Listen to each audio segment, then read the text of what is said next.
Hello students, welcome to our YouTube channel पढ़ाने वाला। तो हम लोग पढ़ रहे थे बायोलॉजी का chapter 1 the fundamental unit of life.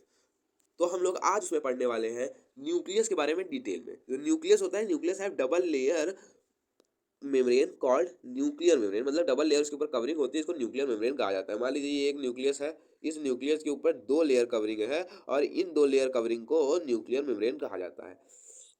And the nuclear membrane have pores, इनमें पोर्स होते हैं, इसमें छेद होते हैं। जैसे ये एक छेद है, ये हमने बनाया है ना यहाँ पे, और इधर ये एक छेद है। तो ये जो होते हैं पोर्स होते हैं which allow to transfer the mineral from inside the nucleus to it outside. तो इससे क्या होता है, जो न्यूक्लियस होते हैं वो अंदर से बाहर ट्रांसफर हो जाते हैं। It is to the cytoplasm. अब बाहर न्यूक्लियस क्या रहता है, बाहर न्यूक्लियस साइटोप्लाज्म ही होता है, तो उसी में ट्रांसफर हो जाते हैं। The nucleus contain chromosomes. Nucleus जो होता है, न्यूक्लियस में क्रोमोसोम्स होते हैं which are visible at rod shape structure only when the cell is about to divide. केवल जब सेल डिवाइड होने वाली रहती है तो इस तरीके के रॉड शेप स्ट्रक्चर में प्रेजेंट होते हैं। Chromosome contain the information for inheritance characters. ये जो क्रोमोसोम्स होते हैं ये पेरेंट्स के इनहेरिटेंस कैरेक्टर्स की इंफॉर्मेशन क्रोमोसोम्स ही रखते हैं, from parents to next generation in the form of DNA. जो क्रोमोसोम्स होते हैं इनहेरिटेंस की इंफॉर्मेशन रखते हैं, किस फॉर्म में रखते हैं, डीएनए फॉर्म में। और डीएनए का फुल फॉर्म क्या है, deoxyribonucleic acid molecule.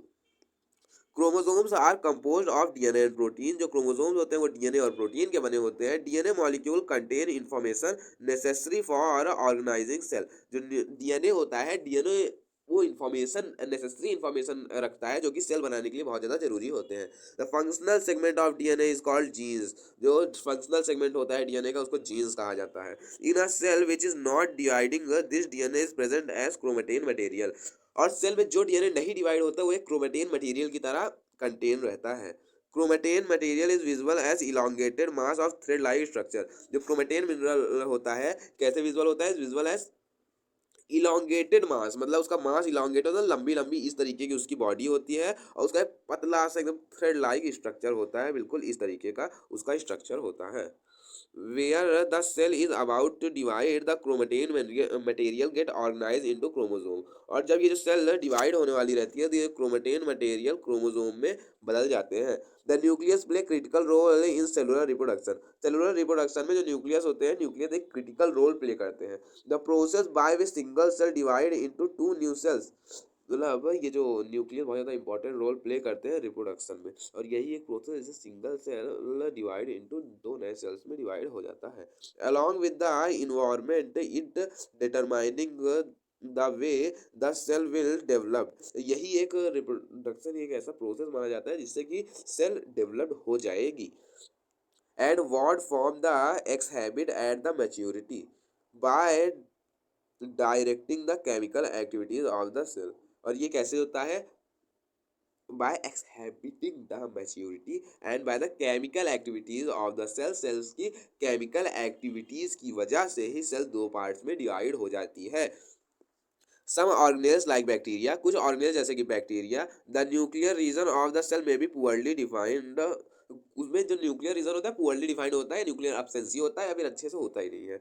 Due to absence of the nuclear membrane, ये देखिए कहा गया है ना न्यूक्लियर मेम्ब्रेन एब्सेंस होता है। Such as undefined nuclear region contain only nucleic acid. तो ऐसे अनडिफाइंड न्यूक्लियर रीजन केवल न्यूक्लिक एसिड कंटेन करते हैं। इन न्यूक्लियर रीजन को न्यूक्लियोइड कहा जाता है, न्यूक्लियोइड। तो such organism whose cell lack nuclear membrane are called prokaryotic prokaryotes। मतलब ऐसे ऑर्गेनिज्म जिसमें न्यूक्लियर मेम्ब्रेन लैक करता है, मतलब अच्छे से नहीं मौजूद होते हैं, उनको प्रोकैरियोटिक होते हैं बोलते हैं। जो प्रो मतलब होता है प्रिमिटिव या प्राइमरी, और कैरियोट मतलब होता है nucleus. Organism with the cell having nuclear membrane with are called eukaryotic. और जिनके अंदर, जिन ऑर्गेनिज्म के अंदर न्यूक्लियर मेम्ब्रेन प्रेजेंट होता है उनको यूकैरियोटिक कहा जाता है। Prokaryotic cell also lack most of other cytoplasmic organelles. जो प्रोकैरियोटिक होते हैं उनमें बहुत सारे साइटोप्लाज्मिक ऑर्गेनेल्स भी नहीं होते हैं। अब ये देखिए आपको यहाँ पे प्रोकैरियोटिक ऑर्गेनिज्म की फोटो दी हुई है, और ये देखिए यहाँ पे दिखाया गया है न्यूक्लियस, इसमें सब कुछ होता है। ये देखिए न्यूक्लियोइड दिखाया गया है ना, क्योंकि इसमें न्यूक्लियस अच्छे से प्रेजेंट नहीं है इसलिए यहाँ पे न्यूक्लियोइड है। ये एकदम पुराने वाले सेल की तरह, जैसे कि यूकैरियोटिक होता है उसकी तरह ये एकदम सेम होता है। देखिए यहाँ पे ये प्लाज्मा मेम्ब्रेन है और सेल वॉल है, लेकिन अंदर से डिफरेंट होता है। बाहर से सेम में होता है लेकिन अंदर से डिफरेंट होता है। Many of the functions of each organism are also performed by poorly organized part of a cytoplasm. बहुत सारे ऐसे फंक्शन होते हैं जो प्रोकैरियोटिक सेल्स में जो पुअरली ऑर्गेनाइज पार्ट भी कर देते हैं. The chlorophyll in photosynthesis prokaryotic bacteria is associated with the membranous vascular जो क्लोरोफिल होता है प्रोकैरियोटिक बैक्टीरिया जो क्लोरोफिल होता है is associated with the membrane vessels की वजह से आता है. जो मेम्ब्रेन वेसल्स क्या है bag like structure but not with the plastics as in the eukaryotic cell. इनमें प्लास्टिक से नहीं आता है क्लोरोफिल, वो मेम्ब्रेन वेसल से आता है. इसीलिए मतलब ये पुअरली डिफाइंड सेल भी अपना काम करते हैं अच्छे से. अब देखते हैं अपना न्यू टॉपिक. जो हमारा न्यू टॉपिक है वो है साइटोप्लाज्म. तो आइए हम साइटोप्लाज्म के बारे में जानते हैं. When we look at temporary mound of a onion peel as well as human cheek cell, जब हम लोग देखेंगे कि एक टेम्परेरी माउंट है ओनियन पील, जैसे माइक्रोस्कोप के नीचे एक ओनियन पील रखी है, नहीं तो ह्यूमन सेल रखा है, ह्यूमन के चीक का सेल रखा है. We can see a large region in each cell enclosed by the cell membrane. हम देखेंगे बहुत बड़ा रीजन सेल मेम्ब्रेन के द्वारा इंक्लोज्ड है. This region take a very little stain. इस रीजन में ना बहुत थोड़ा सा मैटर मतलब स्टेन का दाग होगा. मतलब अगर हम लोग देखेंगे बीच में बहुत थोड़ा सा दाग हमको दिखेगा. It is the cell cytoplasm. वही होगा सेल साइटोप्लाज्म अगर हम लोग माइक्रोस्कोप से देखेंगे तो. The cytoplasm is the fluid content inside the plasma membrane. Plasma membrane के अंदर जो फ्लूइड कंटेंट होता है वो होता है cytoplasm. It also contain many specialised cell organelles. Cytoplasm के अंदर बहुत सारे स्पेशलाइज्ड सेल ऑर्गेनेल्स भी होते हैं. Each of these cell organelles perform specific function for the cell. और ये जितने भी सेल ऑर्गेनेल्स हैं सब स्पेसिफिक फंक्शन को परफॉर्म करते हैं सेल के लिए. The cell organelles are enclosed by membrane. जो सेल ऑर्गेनेल्स होते हैं वो मेम्ब्रेन के द्वारा इंक्लोज्ड होते हैं.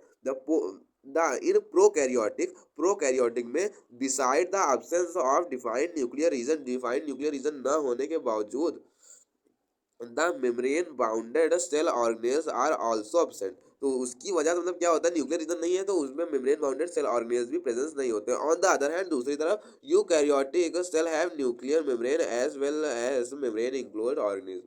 तो ये जो यूकैरियोटिक होता है इसमें न्यूक्लियर मेम्ब्रेन भी होते हैं और ये मेम्ब्रेन इंक्लोज्ड ऑर्गेनिज्म भी होते हैं. The significant of the membrane can be insulated with the example of virus. हम लोग वायरस का एग्जांपल भी ले सकते हैं. इसमें मेम्ब्रेन होता है मतलब वायरस मतलब मेम्ब्रेन इसमें नहीं होता है. Virus lack any membrane and has do not show the characteristics of life. ये लाइफ कैरेक्टरिस्टिक्स नहीं दिखाते हैं until they enter in a living body, जब तक ये एक लिविंग बॉडी में इंटर नहीं कर जाते. And use its cell machinery to multiply. और जब तक इसकी सेल मैकेनरी को यूज नहीं कर लेते मल्टीप्लाई करने के लिए. तो ये हमारा नेक्स्ट पेज. अब चलते हैं हम लोग नेक्स्ट पेज पे. हमारा ये वाला पेज खत्म हो चुका है. तो हमारे नेक्स्ट पेज पे हमारा पहला टॉपिक जो है वो है सेल ऑर्गेनेल्स. तो सेल ऑर्गेनेल्स में आइए जानते हैं क्या लिखा है. Every cell has membrane around it to keep its own content separate from the external environment. हर सेल्स के अगल बगल मेम्ब्रेन होता है जिससे वो अपने एक्सटर्नल इन्वायरमेंट से अपने कंटेंट को सेपरेट कर सके.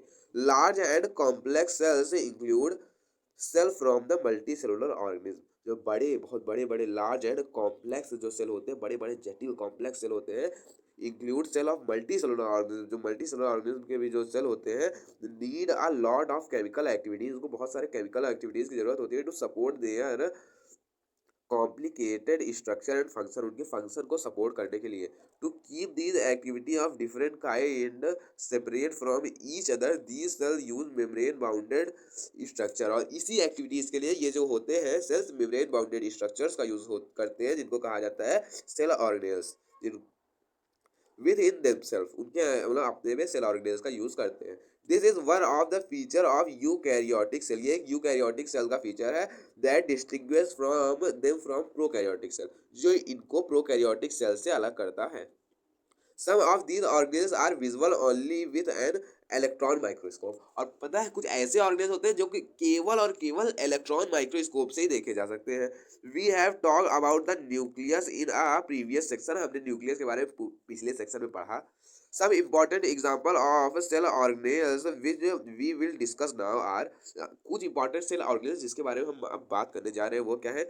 Endoplasmic reticulum, Golgi apparatus, lysosomes, mitochondria and plastics के बारे में हम लोग बात करेंगे. They are important because they carry out some very critical function in cell. क्योंकि ये इंपॉर्टेंट इसलिए है क्योंकि ये कुछ इंपॉर्टेंट फंक्शन परफॉर्म करते हैं सेल के अंदर। तो आइए हम लोग जानते हैं इंडोप्लाज्मिक रेटिकुलम के बारे में। तो आइए स्टार्ट करते हैं इंडोप्लाज्मिक रेटिकुलम को।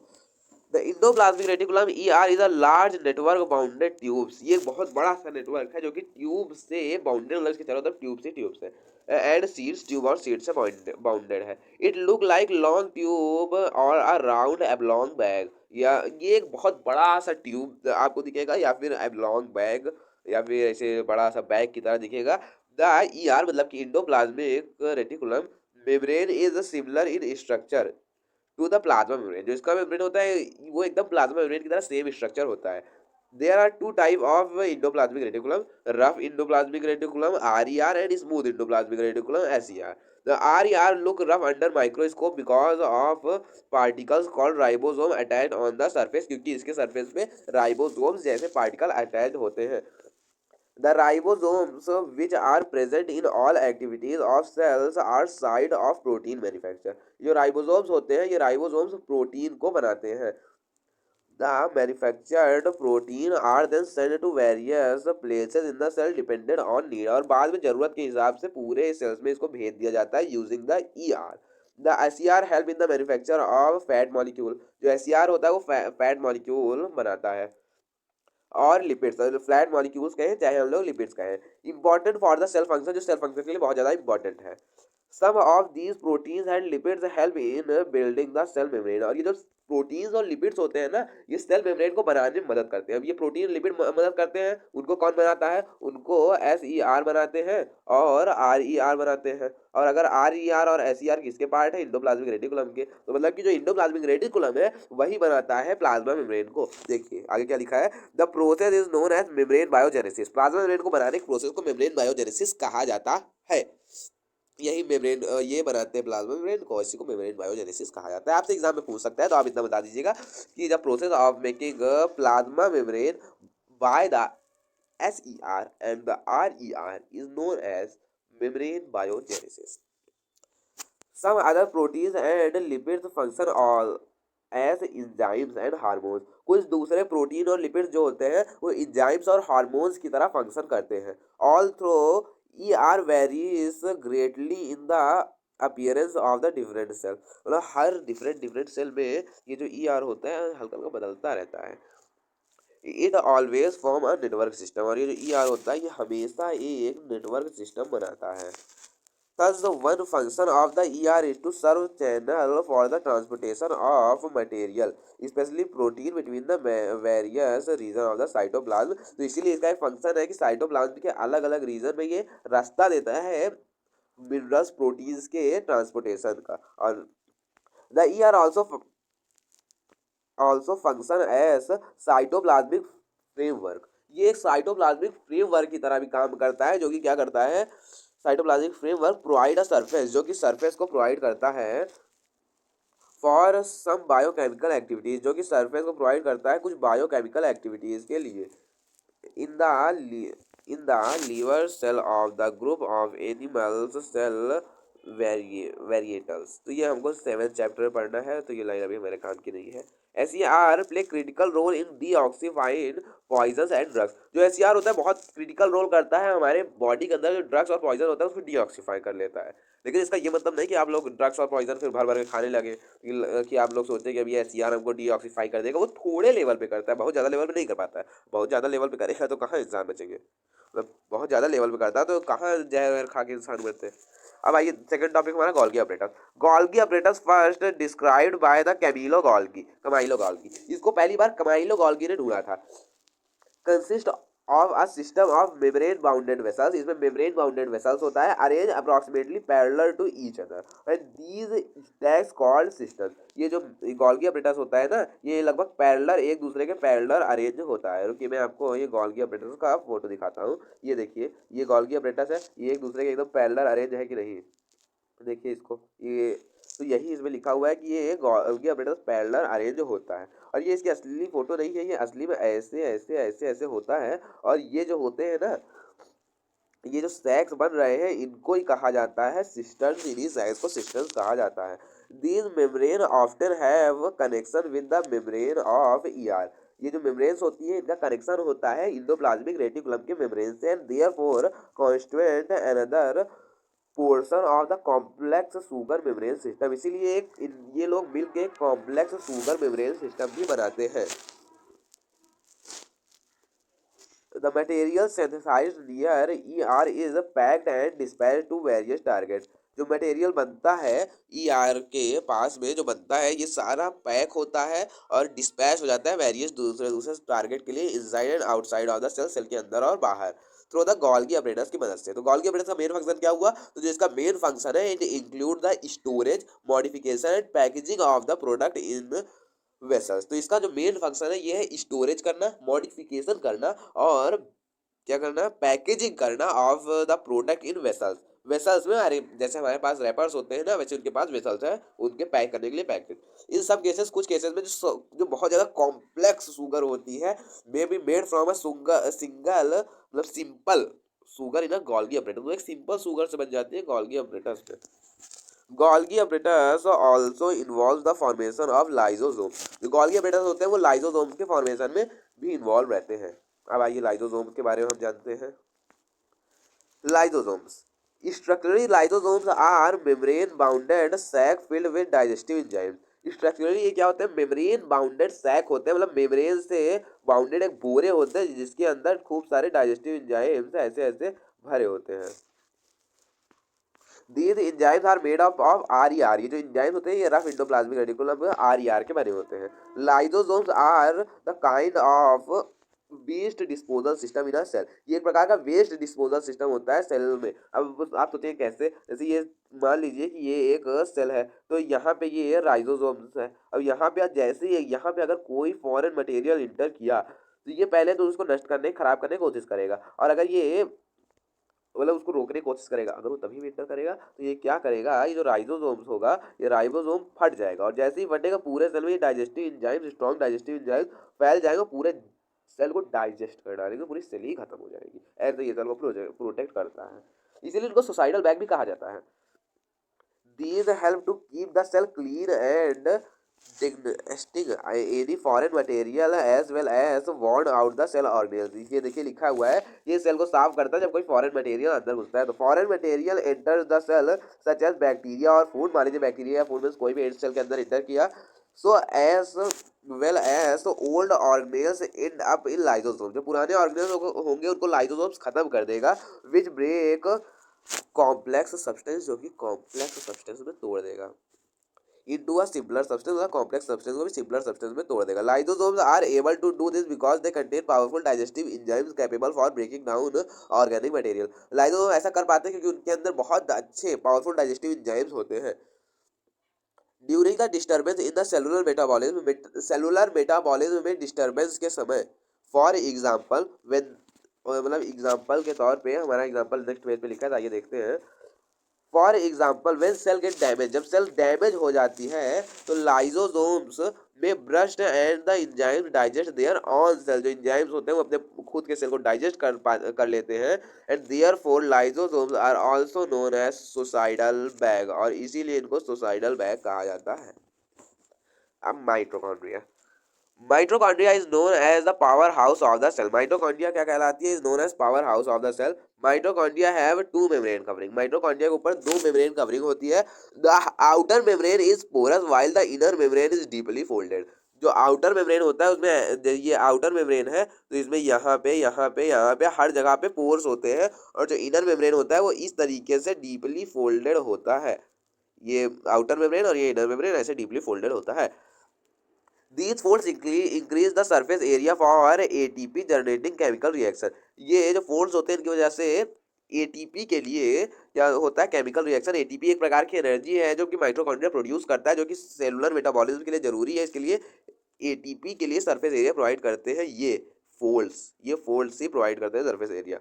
The energy required for the various chemical activities needed for the life released by the mitochondria in the form of energy ATP। जो जितनी भी एनर्जी चाहिए सेल मेटाबॉलिज्म के लिए, अब हमारे जीवन के लिए, मतलब सेल के वर्क के लिए, सब ATP प्रोवाइड करता है। ATP का फुल फॉर्म है एडिनोसाइन ट्राइफॉस्फेट। इसको याद करना पड़ेगा, ये एग्जाम में पूछ सकता है। ATP molecules, okay. ATP is known as energy currency of the cell. ATP को energy currency of the cell कहा जाता है। The body use energy to store ATP for making new chemical compounds and mechanical work. जो body होती है, body ATP को store करती है नए केमिकल कंपाउंड को बनाने के लिए और मैकेनिकल वर्क के लिए। Mitochondria are strange organelles in the sense that they have their own DNA and ribosome. Mitochondria बहुत ज़्यादा स्ट्रेंज ऑर्गेनेल्स होते हैं क्योंकि इनके पास इनका खुद का डीएनए और राइबोसोम्स होता है। Therefore, mitochondria are able to make some of their own protein। इसी वजह से जो माइटोकॉन्ड्रिया होते हैं ये अपना खुद का प्रोटीन बना पाते हैं। अब देखते हैं हम लोग प्लास्टिक्स के बारे में। Plastics are present only in plant cell. जो प्लास्टिक होती है केवल प्लांट सेल में प्रेजेंट होता है। There are two type of plastics. दो प्रकार की प्लास्टिक्स होती है। क्रोमोप्लास्टिक मतलब कि कलर्ड पिगमेंट है। ल्यूकोप्लास्टिक वाइट और colourless pigment. Chloroplastic contain pigment chlorophyll known as chloroplast. जो क्लोरोप्लास्टिक होता है उसमें एक पिगमेंट होता है जो क्लोरोफिल होता है, जो क्लोरोप्लास्ट कहा जाता है। और ये जो क्लोरोफिल होता है ये ग्रीन कलर होता है। ये जो पत्तियों में जो ग्रीन कलर होता है ना, इसी एक क्लोरोफिल की वजह से होता है। Chloroplast are important for the photosynthesis of the plant. Chloroplast बहुत ज़्यादा इंपॉर्टेंट होते हैं प्लांट की फोटोसिंथेसिस के लिए। Chloroplast also contain various yellow and orange pigment in addition to chlorophyll. Chlorophyll के अलावा ये येलो और ऑरेंज पिगमेंट भी कंटेन करते हैं chloroplast. Leucoplast are primary organelles in which material such as starch oil and protein granule are stored. Leucoplast primary organelles होते हैं जिसमें कि प्रोटीन ऑयल जैसे प्राइमरी ऑर्गेनेल्स स्टोर्ड होते हैं। The internal organisation of the chloroplast consist numerous membrane layer. ये जो chloroplast जो अंदर से होता है उसमें बहुत सारी मेम्ब्रेन की लेयर, ये मतलब कि ऐसे लेयर पे लेयर लेयर लेयर पे लेयर ऐसे लेयर लेयर होती है। Embedded on a material called stroma. एक मटेरियल के ऊपर, यहाँ एक मटेरियल, इसी मटेरियल के ऊपर ये लेयर की लेयर होती है, उस मटेरियल को कहा जाता है stroma. These are similar to mitochondria. ये जो होता है एकदम सिमिलर होता है माइटोकॉन्ड्रिया की तरह स्ट्रक्चर में। लाइक माइटोकॉन्ड्रिया, माइटोकॉन्ड्रिया की तरह plastics also have their own DNA and ribosome. तो माइटोकॉन्ड्रिया की तरह प्लास्टिक्स के पास भी उनके खुद के डीएनए और राइबोसोम्स होते हैं। अब vacuoles. Vacuoles are storage sac of solid और लिक्विड कंटेंट। जो वैक्यूल्स होते हैं ये स्टोरेज सैक होते हैं सॉलिड और लिक्विड कंटेंट के। Vacuoles are small size in animal cell while plant cell have very large vacuoles. Vacuoles animal cell में छोटे होते हैं, प्लांट सेल में बड़े होते हैं। The central vacuoles of some plant cell में occupy 50 to 90% of the cell volume. मतलब कि कुछ कुछ प्लांट सेल में 50 से 90%, जैसे ये प्लांट सेल है तो इसमें लगभग इतना इतना तो वैक्यूल ही ले लेता है कुछ कुछ प्लांट सेल में। In plant cell vacuoles are full of cell saps and provide turgidity and rigidity to the cell. तो प्लांट सेल में जो वैक्यूल्स होते हैं वो टर्जिडिटी और रिगिडिटी मतलब कठोरता, टाइटनेस प्रोवाइड करते हैं सेल को। Many substance are important in the life of the plant cell are stored in vacuole. जो बहुत ज़्यादा इंपॉर्टेंट सब्सटेंस होते हैं प्लांट सेल की लाइफ में वो वैक्यूल्स में स्टोर होते हैं। These include amino acid, sugar, various organic acid and some proteins. ये क्या है? एमिनो एसिड है, शुगर है, वेरियस ऑर्गेनिक एसिड है और कुछ प्रोटीन्स है। In single cell organism like amoeba, कुछ सिंगल सेल ऑर्गेनिज्म जैसे कि अमोबिया हो गया। The food vacuole contain the food item. Food vacuole के अंदर फूड आइटम होता है दैट अमोबिया हैज कंज्यूम, जो भी अमोबिया ने खाया है। In some unicellular specialized vacuole also play important role in express the water and some waste from the cell। मतलब कुछ ऑर्गेनिज्म में जो वैक्यूल होता है वो वाटर को और वेस्ट मटेरियल को सेल से निकालने का भी काम करता है। Each cell has acquired its structure and ability to function because of organelles। तो जितने भी सेल होते हैं ना उनके पास ये फंक्शन स्ट्रक्चर जो होता है इन्हीं ऑर्गेनेल्स की वजह से होता है। मतलब बिकॉज ऑफ ये because of its membrane and organelles, ये लिखा है ना, मेम्ब्रेन और ऑर्गेनेल्स की वजह से होता है। In specific way the cell thus has basic structural organisation. जो सेल है उसका एक बेसिक स्ट्रक्चरल ऑर्गेनाइजेशन है, मतलब एक बेसिक ऐसा हर सेल में ही होगा। This help the cell to perform the function like respiration. ये सेल को मदद करता है जैसे रिस्पायरेशन में, ऑब्टेनिंग न्यूट्रिशन, न्यूट्रिएंट को ऑब्टेन करने में, and cleaning waste material, waste material को साफ करने में, फॉर्मिंग न्यू प्रोटीन, नए प्रोटीन बनाने में यही सेल ऑर्गेनेल्स ही मदद करते हैं और सेल का स्ट्रक्चर मदद करता है। Thus the cell is the fundamental structural unit of living organism। इसीलिए सेल एक फंडामेंटल स्ट्रक्चरल यूनिट है लिविंग ऑर्गेनिज्म की। It also the basic function unit of life. ये एक बेसिक फंक्शनल यूनिट है लाइफ की। अब आइए हम लोग पढ़ते हैं नया topic, cell division. New cell are formed in organism in order to grow to replace old dead and injured cell. नई सेल बनती है ऑर्गेनिज्म के अंदर, अब पुराने सेल को रिप्लेस करने में, मरे हुए सेल को रिप्लेस करने में। अब नई से चीज तो आती है, मान लीजिए आपके पास एक कोई पुरानी बाइक है, तो आप उसको रिप्लेस करके नई बाइक लाएंगे ना, उसी प्रकार से भाई बॉडी भी पुराने सेल को रिप्लेस करके नई सेल लाती है। And form the gametes required for reproduction, और ये जो सेल डिवीजन से सेल गैमेट्स बनाती है जो कि रिप्रोडक्शन के लिए जरूरी होता है। The process by which new cell are made is called cell division. जिस प्रोसेस से नए सेल बनते हैं उनको सेल डिवीजन कहा जाता है। There are two main type of cell division, दो प्रकार के सेल डिवीजन होते हैं, mitosis and meiosis, mitosis और meiosis। The process of cell division by which most of the cell divide for grow is called mitosis। एक ऐसा process cell division का जिससे ज्यादातर सेल डिवाइड होते हैं बढ़ने के लिए, उसको मेटासिस कहा जाता है। In this process each cell called mother cell, और इस प्रोसेस में हर सेल, जितनी भी सेल होती है, उनको मदर सेल कहा जाता है। Divide to form two identical daughter cell, ये डिवाइड होकर दो डॉटर सेल को जन्म देती है। The daughter cell have the same number of chromatins, मतलब क्रोमोसोम्स, एज द मदर। जो जितने क्रोमोसोम मदर में होंगे उतने ही डॉटर में होंगे। अगर मदर में 20 है तो डॉटर में भी 20 ही होंगे। It help in the growth and repair of the tissue in organism, ये ऑर्गेनिज्म के अंदर ग्रोथ और रिपेयर में मदद करती है, टिश्यू के ग्रोथ और रिपेयर में मदद करती है। Specific cell of reproductive organs or the tissue in animals or in plant divide to form gametes। जो टिश्यू डिवाइड होते हैं, जो सेल डिवाइड होती है गैमेट्स बनाने के लिए, which after fertilisation give rise to offsprings, जो कि फर्टिलाइजेशन के बाद ऑफ स्प्रिंग्स को जन्म देंगे, एक बालक को जन्म देंगे। They divide by a different process, एक डिफरेंट प्रोसेस से डिवाइड होती है जिसको कहा जाता है meiosis, which involve two consecutive division, इसमें दो डिवीजन होते हैं। When the cell divides by meiosis, जब सेल मियोसिस के द्वारा डिवाइड होती है, इट प्रोड्यूस 4 न्यू सेल, तब ये 4 नए सेल को प्रोड्यूस करती है। ऑफ जस्ट, जैसे कि ये फिगर में दिखाया गया है ना, उसी तरीके से 4 नए सेल को ये प्रोड्यूस करती है। The new cell only have half number of chromosome that the mother cell, और जो नई सेल होती है उसके पास हाफ नंबर ऑफ क्रोमोसोम होता है जैसा कि मदर सेल के पास होता है। Can you think as why the chromosomes number had reduced to half of the daughter cell? क्या आपने सोचा है कि क्यों रहता है? आप अगर आपने सोचा हो तो इसको आप हमें कमेंट करके जरूर बताइए। अब ये मिटोसिस का और मियोसिस का बहुत अच्छे डायग्राम है, इनको आपको याद करना पड़ेगा, ये डायग्राम एग्जाम में पक्का आएंगे। अब ये देखिए, ये है मदर सेल, ये दोनों है डॉटर सेल। अब इसमें है मदर सेल और ये डॉटर सेल, फिर उसके बाद ये कहा था ना, इसमें मियोसिस में 4 डॉटर सेल बनती है, ये देखिए 4 डॉटर सेल। तो थैंक यू। अगर मुझसे कोई गलती हुई हो तो प्लीज, आई एम सॉरी। और अगर आपको वीडियो अच्छी लगी हो तो प्लीज लाइक कीजिए, सब्सक्राइब कीजिए। और अब हम मिलेंगे अपने नेक्स्ट चैप्टर में। Thank you.